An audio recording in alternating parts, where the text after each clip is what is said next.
Co-buyers are anyone who is not married to the other person buying the home, or buying in a group.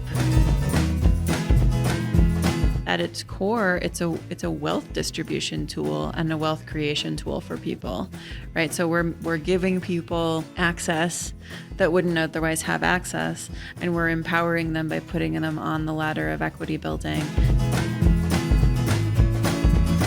There's a degree to which our work is to encourage people to dream beyond the American dream, beyond this idea that the thing to do is to be an individual. And the truth is, like, collectivism is a lot easier in a lot of ways.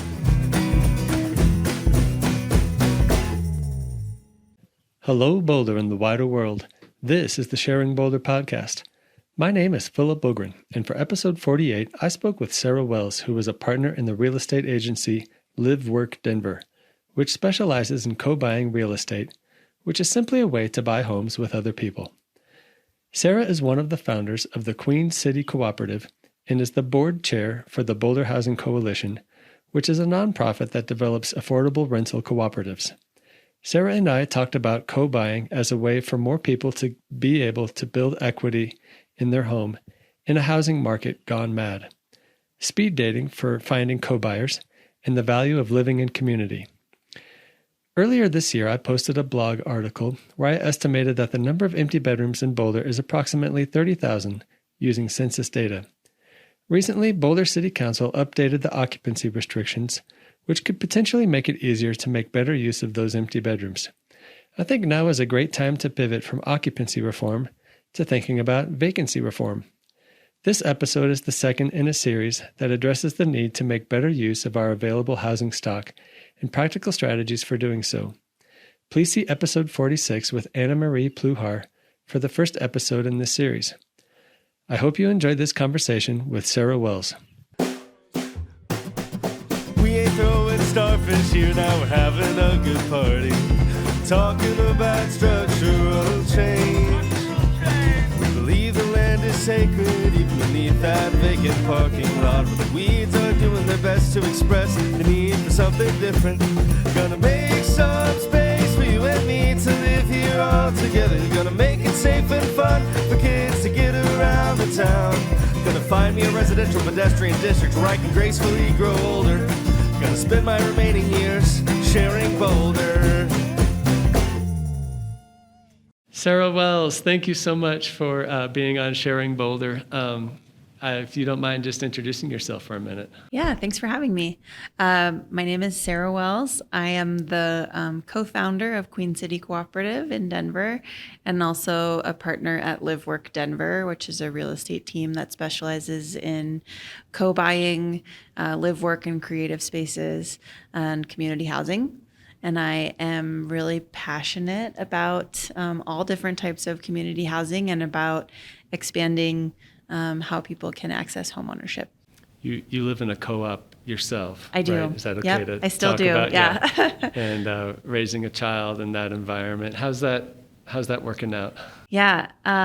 So I still live in our co-op. We've been there 8 years, and we have a 4-year-old. So now we've been in the co-op without a child and with a child the same amount of time. And I initially thought that our family might outgrow a shared house model when we had a child. And then he was 6 months old when we went into lockdown, and community became more important than ever. And the support that we received from our housemates was so vital to our sanity and ability to thrive. And so now I can't imagine raising a child by ourselves, honestly. It's so hard. I mean, as someone who tried to do the nuclear family thing in a condo with small kids, it's kind of an impossible ask to tell young parents to be like, hey, go do all this on your own. Mm-hmm. And when you need help, pay for it. You know, it's tough. Yeah, there was a really wonderful little micro economy that developed in our house during that time. We had a housemate who worked in fine dining. She lost her job because the restaurant closed. We lost daycare, so she became our nanny part-time. And so she was better off. We were better off. So there are those elements, but there's also like, when you're sleep deprived and at your wit's end and like need someone else to hold the baby or need someone else to make you dinner, those options are there too, and we were all there to support each other. So I think that experience reinforced for me not only my desire to continue to live in community, but also to spread the message more widely that it is especially useful and valuable for families.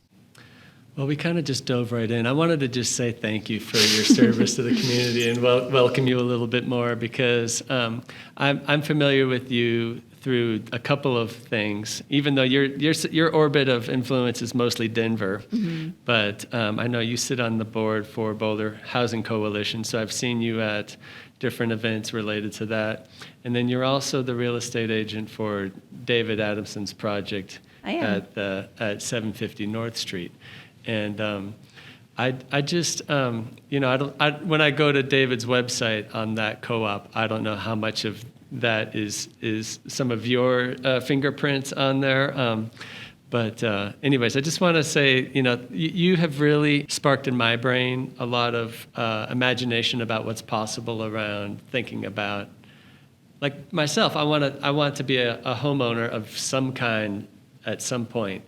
And, but I don't, like my own sense is I don't want to be like just elbowing other people out and getting mine, like mm-hmm. I want, whatever I do, I want it to be something that is an inclusive approach to housing and mm-hmm. brings other people along and makes that the space, whatever space I'm in, it's not like I want everyone to come live with me, but I also don't want to like make my goal to be someone who lives by myself in a mm-hmm. large house until I die.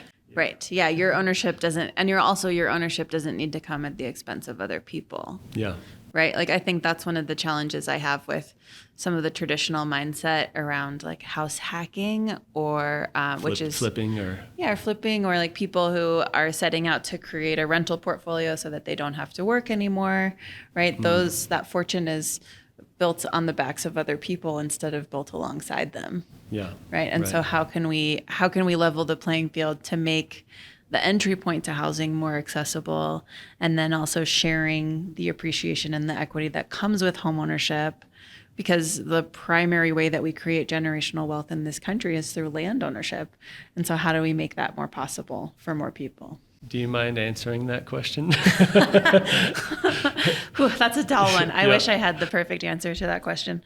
My solution and the place where I put most of my energy is through co-buying and shared ownership, right? One of the messages that we have had some good success with recently is the new starter home is a shared home. That if we can get people on the ladder of building equity sooner, then they can build more wealth earlier in their lives and trade up to something by themselves if they decide that that's what they want. But I end up having a lot of conversations with first-time buyers, many of them younger, where we have to sort of unbox that the cards were stacked against them, and it is not a moral failure that they don't have a down payment for a house now. Explaining to them that the cards are stacked against them. Yeah. I assume most young people know that, but they come with some baggage of feeling like there's some guilt. They've messed up, like they didn't get on the high earning train or something like that. Yeah, there's a feeling of like I should have done it differently, or if I had made different choices, then I could be here. If I hadn't stopped to smell the roses and just worked my ass off from the beginning, it was like maybe, I don't know. If I hadn't pursued that philosophy degree. Yeah, sure. There's that too. Yeah. Interesting. Well, I wonder if you could just explain your business and how co-buying works. Like, I assume that I've mentioned co-buying every time most of the times that I mention co-buying, people are like, "What's that?" That happened this morning, as a matter of fact, at a medical appointment. And so maybe just start from, a definition and build up from that. Sure. So let's call them traditional homeowners. So the standard way that you would consider buying a home is usually individuals or people who are married to each other. Co-buyers are anyone who is not married to the other person buying the home, or buying in a group. So sometimes that is families buying together. I've helped a lot of intergenerational co-buyers where there's a young family that wants to level up and a parent that wants to age in place, and so we find a home that's going to be good for intergenerational use. Lots of friends co-buy together because they're maybe not getting married yet or not having kids yet or want to raise their kids together, and so we have two families that are in one home. Sorry, I just made a connection with the last example you gave. It's like, seems like co-buying is a great alternative to a reverse mortgage, perhaps, right? Yeah, like maybe, sure. if you live in a large house by yourself and you're having troubles paying the taxes, you have a fixed income. If you could find a housemate that wanted to buy some of the equity, that seems like much better, because then you can make the arrangement with that person of like, here's the equity I'm giving you, and then like, maybe I'm going to live on that equity, but then that runs out eventually. But you could have an arrangement that says, hey, I'll rent for some amount or stay here for, I guess you're already dividing the house. So yeah. Yeah, no, absolutely. And I think an antidote to a reverse mortgage is a good example. I've had a few different co-buyers now where there was a parent who had a nest egg from a property, and they could either buy a condo to downsize, or they could contribute that nest egg to other family members, and then they could own a property together that works for everyone, right? So I think it's also a nice way to allow people to age in place with the support that they need and simultaneously help other members of the family that maybe don't have the leg up that mom and dad had. But yeah, there are all kinds of creative ways to share. Yeah, I kind of cut you off as you were kind of listing off some of the possible or likely or ones that you've actually been a part of. So that's what's really cool about talking to you is you're actually putting some of these. This isn't theoretical. It's true. Right? I've done it. Yeah, you've done it. Yeah, and so I guess to finish the thought of like what is a co-buyer? It's anyone that's not married to each other in the purchase. And now is the sort of fastest growing segment of buyers. So currently represents about 1 in 3 purchases of single family homes. And I'm sorry, what demographic is that? Co-buyers. Co-buyers. Right now is? Yep. Oh, wow. That's way higher than I expected it to be. I thought it was a very fringe kind of. I don't know that everyone self-identifies as like being a part of the movement of co-buying. Well, because I suppose it could be a romantic couple that isn't married. Correct. Absolutely. That still qualifies. And that's a large percentage of that group. Sure. So and what our company does, so we teach a class about co-buying. It's an online class and it's free to attend. And we teach people about different forms of community housing. We show some different properties and what it would look like to acquire them with a group. We talk through some of the lending options that are available to co-buyers. So it's really intended to be like an introductory toolbox for how to co-buy or why one might consider that option. And one thing that we cover in the class that is true in most urban environments is a lot of people think like, oh, I'll just wait and save for a down payment until I have enough to buy a place on my own. And the reality with the way that the market has historically appreciated in Colorado is you have to save at a significantly higher rate to keep up with appreciation you have to save than more most than people your salary. expect. Well, maybe not, but yeah. We did the math. So for like a $300,000 condo in Denver, which is kind of the entry point in our city, you have to save $1,500 a month in order to keep up with the appreciation of that condo. Wow. Well, so I would think another definition of a co-buyer is someone who lives at the property, right? Because another, like what you said kind of sounds like an LLC. Maybe investors go in in a company and they buy properties. But I assume this is all like resident buyers. Yeah, so the vast majority of the co-buyers that I work with are all intending to occupy the property together. Yeah. And then, but do you ever have that? So like, one of the thoughts I have is, typically I think of as an apartment building as something that gets bought by a company or private equity. Do you ever have people go together to like form their own private equity company so they can live in their own apartment building? I've read about this in the New York Times. I do have people that are buying apartment buildings together. Okay. And that's super cool. It's really cool. It's exciting. It's exciting to see it happen. I have a group of folks that I'm helping right now. There are 8 of them, and they're buying a 4-plex together. It's 3 couples and then 2 friends. And they have all these questions about how it works. And they're the same questions that I had when I was starting Queen City, and no one had an answer to them. So I feel a little like their co-op mom, like I'm able to answer the questions that I didn't get answers to. Cool.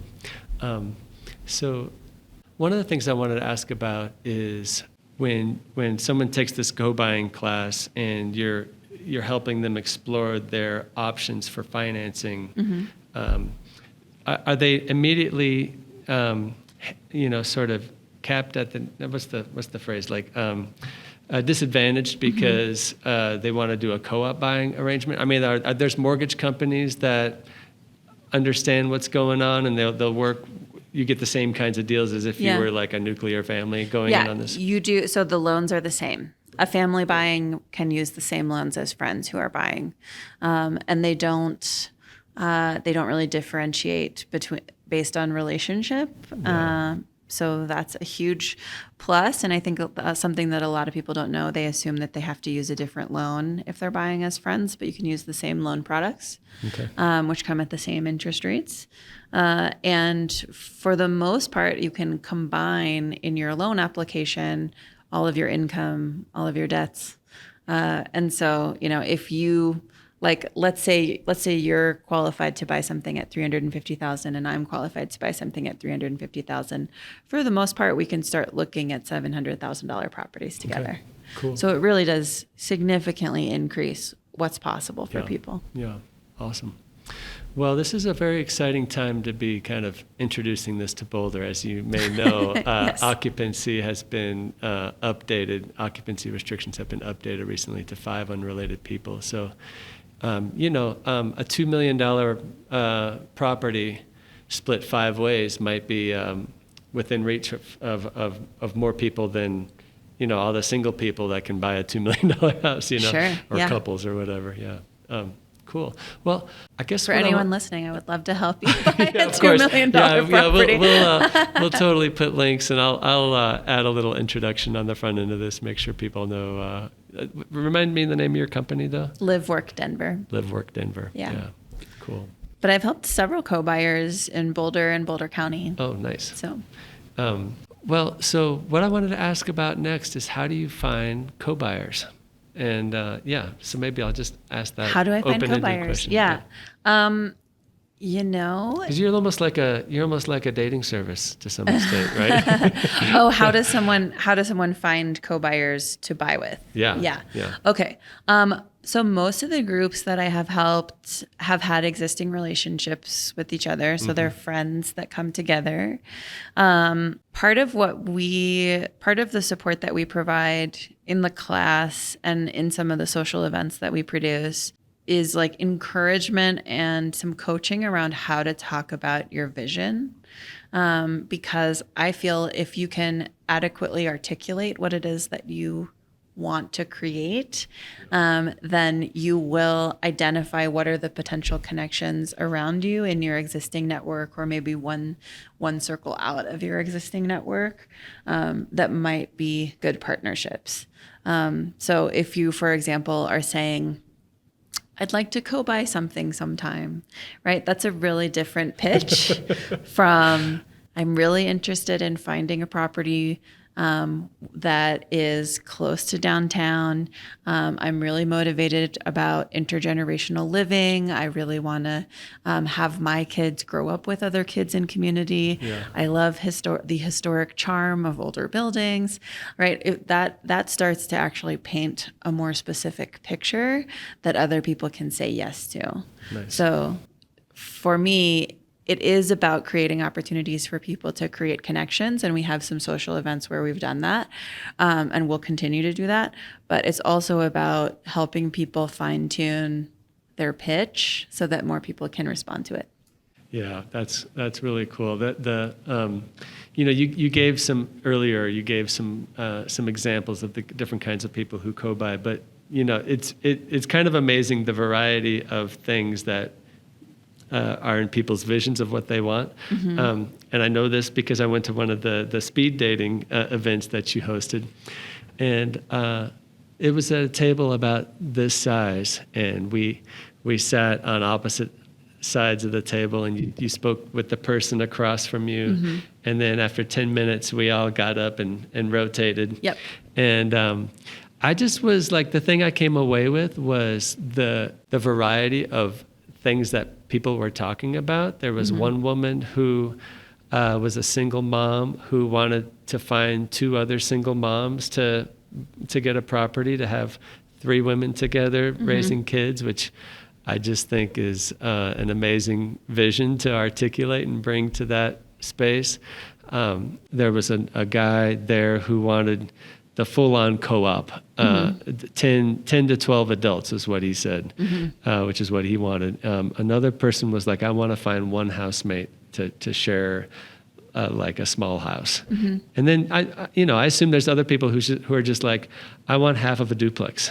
Right. So, yeah, keep it simple. Yep. Uh-huh. Yeah, people have different visions and different motivations. And I think if you can find other folks that share a version of your dream, then that's going to help get you through whatever roadblocks come up in buying a property or developing a community together. Have you actually had a large co-op that got purchased by the people that live there, like a 10 to 12 size co-op? I've had several.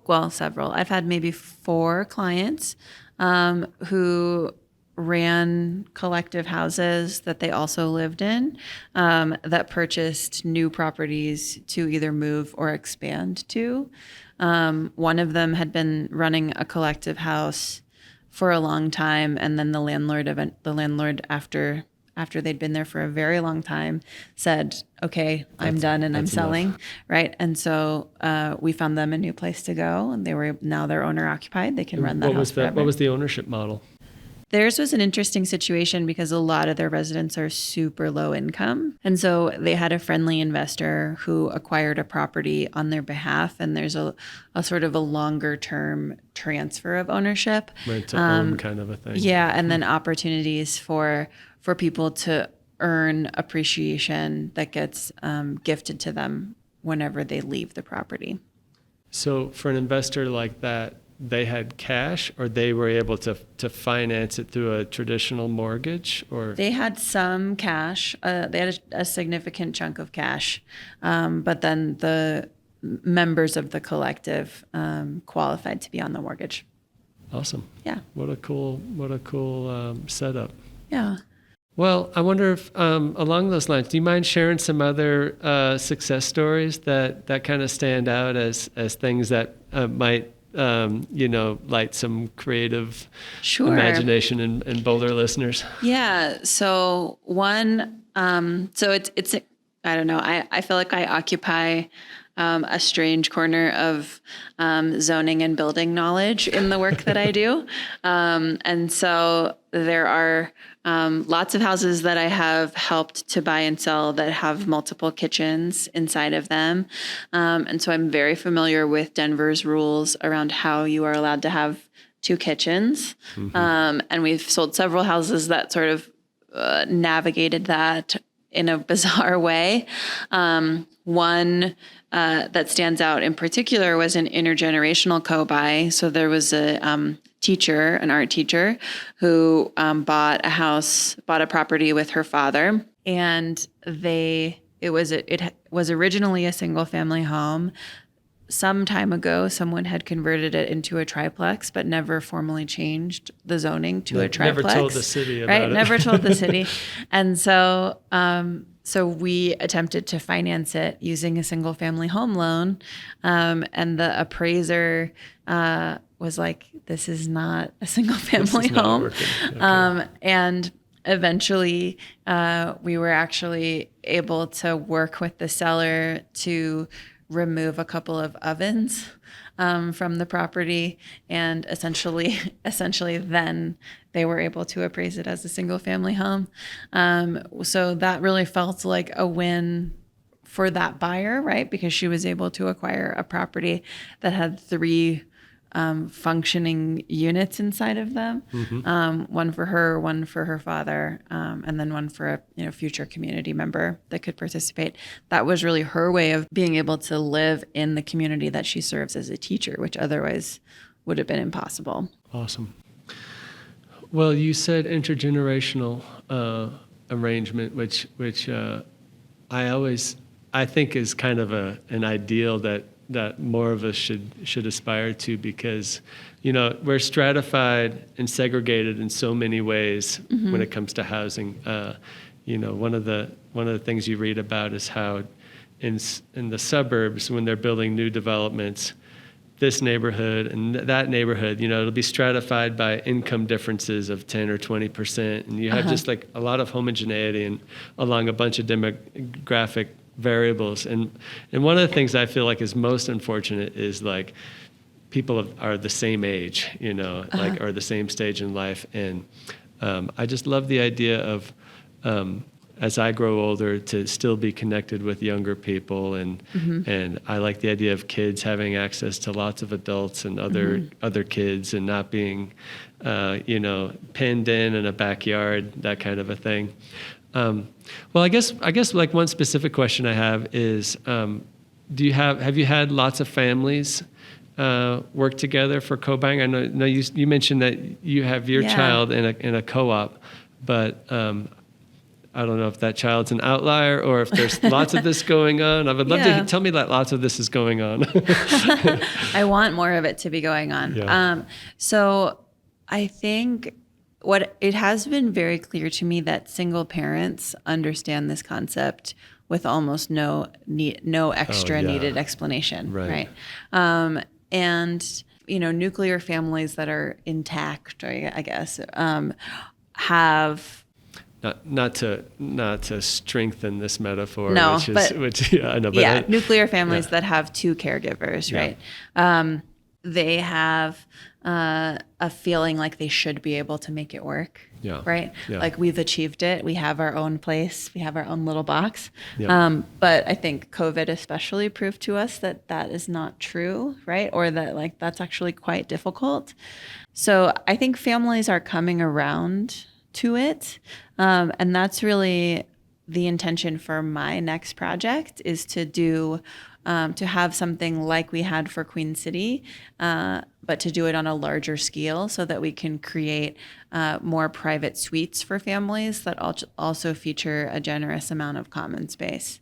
Cool. So essentially, it sounds a little like a hybrid between co-op and co-housing. And co-housing, yeah, it's exactly. Kind of like in between. Interesting. Yeah, that's my hope. I think if we can create so for example, in our house, my partner and I occupy the 3rd floor. We have our own bathroom.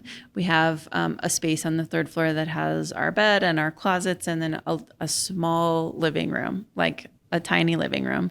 But it's enough space for us to go and spend some time as a family if we want to be out of the fray of everything else. Yeah. Right? The board game party going on downstairs or whatever. Yeah, exactly. Yeah. So we have somewhere else to go. My son has his own room. So maybe as a family unit, we occupy 400 square feet of private space. And that feels like enough for us. That's currently what you're doing. Mm-hmm. Yeah, okay. Yeah, that feels like enough for us because we have access to a library and a dining room and a living room and a big kitchen and a backyard, right? And so can we do that for other families in a bigger home. Yeah. And I think that So when you say it's like a personal project. Yes. Yeah. Yeah. Okay. Oh, cool. So anyone who's inspired listening to this, please get in touch. There's a 12,000 square foot mansion in Denver that I'm eyeing right now. I think there's a real opportunity for us to retrofit some historic homes to be more family-oriented co-housing. Well, 12,000 square feet divided by 400 square feet. That's like it's a lot of families. That's a lot of families. Yeah. Do you bump up against occupancy limits in Denver with a place that size? We do. And yeah. So but there's a co-op ordinance in Denver too. So there is not yet a co-op ordinance in Denver. There are occupancy allowances. We have a single room occupancy allowance. So if a home allows multi-units in its zoning and is still a single family home, you can use what is like functionally a rooming house for the zoning. Well, some of those older mansions might actually happen to just be in zoned areas like that. A lot of them true? Are, because the city kind of grew up around them. Right. Yeah. Well, that's promising. So it's possible. Yeah, I think it's like, I was just talking about this with my team earlier today. People will often, families in particular, will often say, I would love to be in community, but I could never share my own kitchen. And I'm always like, okay, tell me more. Like, why do you think that? And then the next words out of their mouth are, well, when I was in college, right? And I'm like, okay, well, are you the same as you were when you were in college? This is a point that's worth a little exploration, because in the way I see the world, there's like two kinds of people. And when it comes to the kitchen, there's people who believe the sink is for dirty dish storage, and people who believe that the sink is for washing dishes. And those two kinds of people have they'll fight to the death on this issue. Yeah. So we have a rule in our house called the Kennard principle, because our housemate named Kennard brought it to us. I love it already. And the rule is you can never leave dishes in the sink. Oh, wow. Okay. So we're a little militant at our house, but it leads to a well-functioning home. Interesting. I'm a late convert to the anti-Kennard rule, which is the sink is specifically for dirty dish storage of dirty dishes. And then so what you do is when it's time to do dishes, you just take everything in the sink and put it in the dishwasher, turn on the dishwasher and walk out. And if it doesn't go in the dishwasher, then you get rid of it. Got it. So. Well, I could see that if we were going to live together, we might need to have a facilitated meeting to come to an agreement. Yeah, totally. Convert back and forth, perhaps. I don't know. But anyways. I think my point in that is a well-functioning community is built on clear agreements. Yeah, right? for sure. So if your thing is, I could never share a kitchen, from my perspective, I'm like, I love sharing a kitchen because a lot of the times it leads to me being fed by someone who's cooking and has extra. Yeah. Right. Yeah. Or like, my roommate last winter was like really into making zucchini bread all the time. And those are gifts and benefits that you receive when you share. And so, okay, I'm annoyed sometimes because I come home and there are crumbs on the counter, but how does it ultimately weigh out in terms of benefit and annoyance? Awesome. Yeah. That's awesome. Well, I'm curious, do you mind sharing how much a 12,000 square foot mansion costs and how many ways you're hoping to divide that and what that comes out to? Yeah, it's currently listed at $2.8 million. Okay. I've been hoping I might be able to get it for less than that. And we've been sort of looking at 5 to 6 households in that house. That's less than I expected you to say. I think a 12,000 square foot house in Boulder, I think, would be a bit more than that.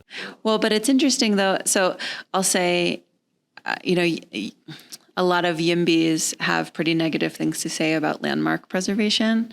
But I would say that I think there's an opportunity for cooperatives to use landmark buildings because they are often quite large, and developers often don't want to buy them because you can't change them. They're not flippable.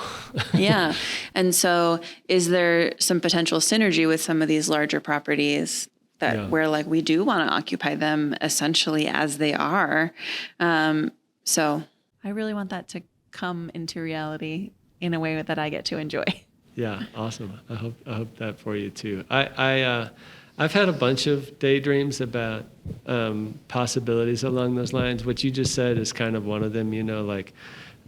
Take some multi-million-dollar house and figure out how to divide it by the right number of people so that it's affordable for me and the others, and figure out. But then I guess there's always is it going to be a co-op style arrangement, or are you going to try to carve it into different units? And will the city allow that? And what one model I've been thinking about recently is hey, if I offered to pay to have a ADU built and then went and lived in that ADU. Have you ever had someone do that? Take a large yard and put an ADU in the back and say, hey, I would like to kind of pay my way into your backyard? I have not successfully done that yet, but I've started that conversation with a lot of people. Okay, interesting. Yeah. One of the challenges with ADUs is just the cost to build them. Yeah. I think it's coming down a bit now, but last year I spoke to a contractor that specifically works almost exclusively in ADUs, and he was quoting something like $400,000 to build it, start to finish. So, what about some of the prefabbed ones? Modular. Yeah, the modular ones, because some of those look like they're coming along in terms of really high quality and very functional. I don't know what they look like on the outside. Yeah, I think so what happens sometimes is people will sort of go down the rabbit hole on the modular home, and there are Studio Shed is a local company where you can essentially build out an ADU on their website, and they'll price it out for you. And ship it to you. They'll still start. They'll put the "We're order ready. into the factory. Put your credit card in." Okay. But that doesn't include sewer tap fees and electrical hookups and all of the plans that you need to submit to the building department. And so the cost of the actual home is not the complete cost. But even still, I would think if you spent $100,000 or $200,000 on a modular home, and then added in the thousands of dollars for the other things, or is it tens Probably of thousands? 50,000. 50,000 for the other things, Yeah. so 250,000 maybe. I don't know. I'd like to start pencil still some of cheaper that out. than a condo, right? Yeah. And you get the benefit of community. The challenge is we don't have great financing tools for building ADUs. Oh, I meant to ask about that. Yeah. Okay. Yeah. So you don't get the same loan offerings from the mortgage broker. Because it's riskier. Most of the mortgage products that we have in the United States are built to incentivize purchase of a single-family home. An accessory dwelling unit is considered accessory, right? So it's not. It doesn't have the same definition and benefit. That being said, we're in a housing crisis. We're talking about it locally. We're talking about it nationally. The Biden administration has put out several notices about wanting to provide more financing tools for alternatives, or what are the ways that we can create gentle density. And I think building homes in people's backyards is a great way to do that. And we saw a version of that attempt with the land use bill at the state legislature last session. And there was some pushback, right, of people not wanting to see a neighbor across their backyard. Right. Yeah. Right. So what's this podcast missing? What do listeners want to hear from you that they should know? What a terrible question. Yeah. I think it's been an interesting journey. When I first decided to get my real estate license, I was like, oh, I don't know. Do I want to become a realtor? Many of them are so gross. And because there's the idea that housing justice is not in alignment with the commodification of real estate. Yeah, or with markets. Yeah. Or building a business. Yeah, and I think where I've sort of come personally is that it's as long as we are in this system of commodification of real estate and real estate being the primary driver for generational wealth, I'm going to make it my mission to make generational wealth accessible to as many people as possible. And I think one of the initial points that people come to when I talk about co-buying is affordability. But really at its core, it's a wealth distribution tool and a wealth creation tool for people, right? So we're giving people access that wouldn't otherwise have access, and we're empowering them by putting them on the ladder of equity building. I mean, there are some insane statistics around the average savings that a renter has versus the average savings and equity that a homeowner has, and it's a difference in the hundreds of thousands of dollars. Yeah, one of the survey questions that they ask people sometimes is like, if you had to come up with $10,000 next week, could you do it? How would you do it? You know, and then the answers really vary across these things. Yeah, and I guess the other thing that has come up recently, I don't know who needs to hear this, but I'll say it, right? A lot of people, when they come into the co-buying conversation, they think that they have to be equal partners and bring an equal amount of money. And the reality is that you don't have to do that. It doesn't have to be equal shares. Yeah, it doesn't have to be equal shares. And it doesn't even make sense, right? Like a child can't bring a share. Right, but even friends, right? Yeah. So earlier this year, I helped two best friends. They'd been roommates for 10 years, so they knew that it was going to work for them to live in a house together. One of them had like a well-paying institutional job. The other one is an actor. So his income was extremely variable, and they didn't know how to approach the agreement together. And they were still in a situation where the friend with the institutional job couldn't quite afford the thing that she wanted, but by adding him was actually able to unlock that. And so I think sometimes there's this feeling of like, oh, I don't really have anything to offer, or I don't have a down payment. And that's just one piece of the puzzle. And I think one of the things that I enjoy about my work is taking in all of the data and seeing what kind of solution can I put out. Facilitating the conversation, helping people like think outside the boxes they've come in. They've put themselves in. Yeah, they've put themselves in. Interesting. Yeah. So it makes me think that there's issues around the amount of equity. There's issues around the amount of the house that is like maybe your private space or storage or whatever, and that you can distribute that differently. And each house is going to have interesting constraints on that anyways. Like most houses aren't going to be easily perfectly divisible for the parties that want to live there together. Right. And almost inevitably everyone is going to have to make some degree of compromise. Right. And so one of the things that a lot of people think about or bring up to me when we talk about co-buying is what happens when things, like I had a question in the last co-buying class that was like, what happens when it fails? When the shit hits the fan. What happens when it goes wrong? Yeah.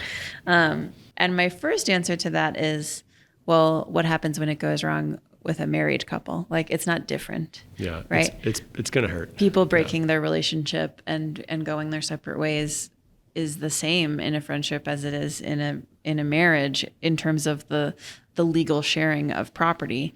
But we do, in our services, provide counseling and examples of co-buyer agreements, which is a legal document that outlines. What did you call it? A co-buyer agreement. Co-buyer agreement. Yeah. Yeah, it outlines. This is the prenuptial. It's the prenuptial agreement. Yeah. Yeah. It operates very much the same way, right? And just as you should draw up a prenup when everyone is happy, you should create the co-buyer agreement when everyone is happy. Do it at the beginning. Yep. Don't wait until something has gone wrong. And it can include things like how long, what's the initial hold time of the property? I have co-buyer groups who say, okay, we're going to hold it for 3 years and then we're going to see how we feel. Right. Yeah. It also outlines like how the appreciation works over time, because if people put in different amounts for the down payment, but then they're paying the same on the mortgage every month, Oh, sure. then their equity is going to change. That's an interesting point, because that's another way to sort of carve up the equity is there's the down payment and there's the ongoing mortgage payments. Yeah, interesting. Yeah, so I've had lots of co-buyers who don't have much to contribute to a down payment, but they can swing. They have high income. They can swing a monthly mortgage payment, right? Interesting. And so that's their way to build equity over time. But it also includes like, can I put a renter in? How do you deal with sweat equity in a co-buyer agreement?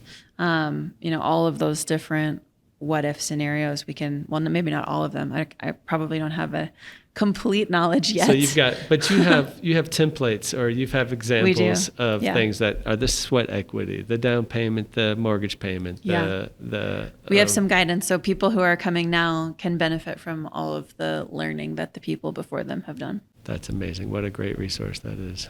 Awesome. What's your team like? We have 3 people on our team.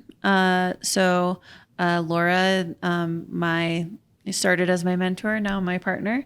Nice. She has been in the business for 17 or 18 years. So she went through the 2008 crash, has some battle stories around that. And she really built her business on helping artists purchase property. Interesting. And works a lot in live work spaces. And then we also have Bree, who got her license a couple of years ago. And she has lived experience in co-buying and in collective living. So all of us have some lived experience in kind of what we're selling. And then like any good real estate agency, you have preferred lenders who kind of know what you're up to and how to like navigate some of the corner cases. Yeah, we do. So for example, we have a lender we work with that he's co-taught the co-buying class with us from the beginning. And so he's really passionate about co-buying and really patient at getting everybody, figured out. I have other lenders that groups have approached, and they'll come to me and say, my lender told me you can't have more than 3 people on an application. And I said, well, your lender just doesn't want to do that work. Your so lazy. That's wrong. Yeah. That's funny. So there are some people that don't understand it or don't want to deal with it. Sure. But we have some good relationships with people who are excited about it. Well, I wanted to circle back to this notion of wealth building, because one of the things that I'm fond of thinking about or talking about is how, like, despite the monetary wealth and the material wealth that we have, we're so depraved in so many ways in terms of social isolation and in terms of like feeling like we have time to be creative, or, there's just like our mental health, like I feel like there's a lot of ways for GDP to grow if we measured it differently, like, Sure, yeah. And one of the things I think about with wealth creation is like, I want to be surrounded by people that I care about and that care about me, and I want to feel whole and feel like I'm connected to others. Right. And I know when you said wealth, I lost the word. Wealth generation. That it was more about, numbers and cents on spreadsheets. But I think there's really also, like, you're building wealth in other ways too. Yeah, absolutely. I think that's really at the heart of the work that I do, right? It's like the thing that catches people is the money savings, because we've been trained to want to make money and to own property, right? But the people that I live with are like a family to me. My dad, which also like, that was also why it was so painful when we were going through the group living fight in Denver, was basically this feeling of... What's the group living fight? This is a political battle that was going on at the Denver level. Yeah. So in Denver, we changed the number of unrelated adults that are allowed to live together from 2 to 5. So you're welcome, Boulder. That's why. Thank you, Denver. So I spent 4 years with my family in the newspapers talking about why we should be able to live together. Yeah. Your co-op, Queen our City co-op, and we had a secret meeting of all of the illegal collectives, and essentially said that we as Queen City felt comfortable putting ourselves out there, coming out in the community, because we were owner occupied. So we felt like we had some more power than a lot of the rental collectives that were out there. but we live like a family. Yeah. My housemates have a strong relationship to my son, and we eat dinner together, and we share chores, and we fight sometimes. And, it feels much more like a family relationship than like a friendship in the ways in which we're living. And I also feel, to just circle back to something you said earlier about intergenerational sort of keeping you in the loop of cultural changes or what's happening, or just generally more connected. I mean, just the human experience sort of, demands that we're with lots of different kinds of people, or at least, different aged people. Yeah. So we have 4 generations in our house right now, right? Wow. We have a Gen Xer, we have millennials, we have Gen Z, and then whatever they're going to name my 4-year-old's generation, right? Yeah. And so we have a pretty wide breadth of experiences, and also a lot of economic diversity, a lot different racial backgrounds, right? And so because I am closely connected in a quasi-familial way to people with that diverse of a background, I have greater capacity around empathy for other things that are happening in our city, right? So if I am, if I'm doing well financially, I'm probably not all that worried about the cost of groceries. But if I'm sitting every day with someone who is really sweating, being able to afford food, right, then that's in my consciousness in a way that it wasn't before. Wow. Right. Or if I see someone that's struggling with implementing SNAP benefits because they lost their job, that's a perspective that I wouldn't have if I was just in my own little box. Right. Well, related to wealth generation, in the kind of alternative sense that I just gave, I also one of the things I think about is unlocking human potential, and one example that I love is the Wild Sage co-housing community, which happens to house our mayor and several advisory board members and community activists. And this little neighborhood has such a disproportionate impact on our city. And I'm just kind of curious if you've seen that sort of thing where the people that, I don't know if maybe it's a self-selecting demographic that they like co-buying, or if the co-buying has a way of unlocking human potential in a way that is outsized. I would love to study that. That's so interesting. How college houses would have themes, right? This is the vegan house. This is so we joke that the theme of our co-op is self-actualization. Oh, nice. That's no small thing, man. Right? That's cool. So I have definitely seen, we haven't housed a mayor yet, but I have definitely seen people make huge strides while they live with us because they're surrounded by people that want to problem solve and want to support them. I have a housemate now who was working part-time service industry jobs forever, doesn't have a college degree, and just got a job working in housing with a local municipality because of some advocacy and an ability to talk about their lived experience. That's going to move them into a salaried job for the first time in their lives. Wow. Right? Awesome. So I think there's a lot of opportunity to help each other in these micro communities for sure. Amazing. Well, that fills me with hope and excitement. I want to solve this puzzle for myself and my family, and we've been renting for a long time, and I want to start kind of navigating the space of what's possible for us along these lines. And I hope that lots of other people start thinking about this too, because I feel this gamble that we often make about I'll just drive to the suburbs until I can afford the size house that I imagine that I will be happy in. That's a dream that needs to die quickly, and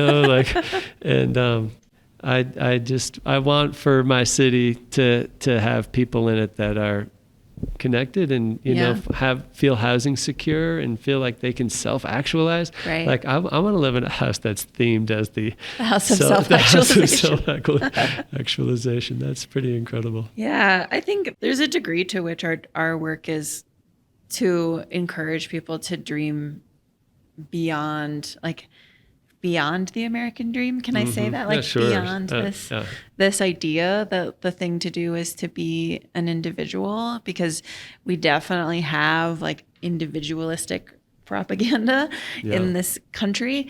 And the truth is, like, collectivism is a lot easier in a lot of ways. Like, sure, you have to make clear agreements and interact with a lot of humans, but you also can like share groceries and childcare and lawn care. Like I told somebody recently, I haven't taken out the trash in 8 years because I don't pick that chore, right? But the trash still gets taken out. The lawn care is one of these things that just is crazy making for me. Like, I do not want to own a lawnmower. I do not want to touch a lawnmower. I don't want to smell other people's lawnmowers. I don't feel like we should live in a society where there's 4 lawnmowers per acre. It's just like, I don't know. If you think individualism is so great, then I don't know. You must love the smell of lawnmowers. Okay. Well, any parting shots for this? This has been I think Rethink the American Dream is a pretty good note to end on. Well, this makes me think, do you have a book recommendation? I do. I'm obsessed with a book that came out this summer called Everyday Utopia by Kristen Goodsey.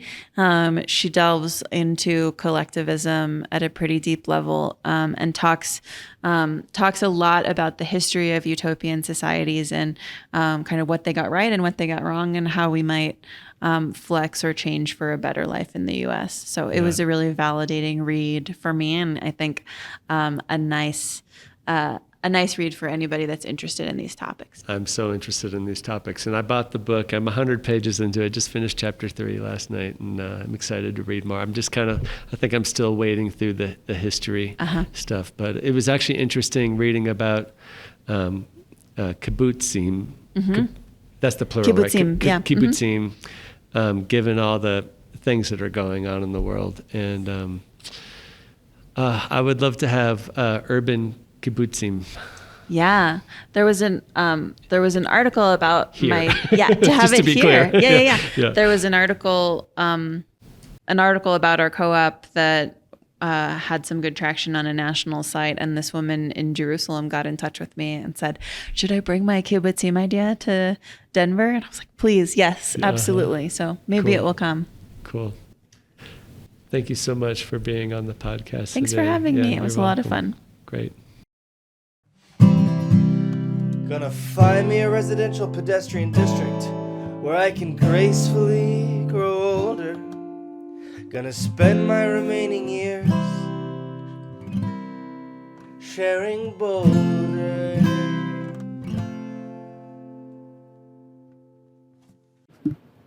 Thank you for listening to Sharing Boulder. Please support the podcast by sharing it with your friends and neighbors.